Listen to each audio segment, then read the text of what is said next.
Mr. Kadama TV wasuzotya kansubira oli bulungi nabadde njogerako kwabo bakadama abanene oyinza kusaininga contract okuva e Uganda ng'oli munene n'otuuka eno ku office mukama wo najja kukukima n'asanga ng'oli munene n'akugaana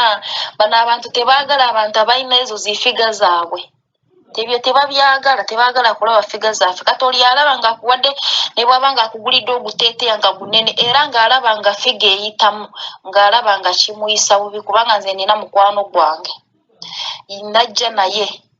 yaspendinga like 2 months ku office naye ng'ekimuganye kiki ku lwa figa buli bosi we kenyina yali amusayininze ng'azze mukima bwe yamutunuulira bw'ati n'alaba figa n'agamba nedda omukyala yagaanirawo kubanga yajja ne mukyala we n'agamba nedda ogutayingira mu nnyumba yange omuwala ne bamuleka n'abeera ku office like 2 months kata bwe yalabayo omuzira kisa n'amala gakola ki agamutwala kikira nze najja eno namala like 2 years nga sirina ssimu kati bwe nafuna essimu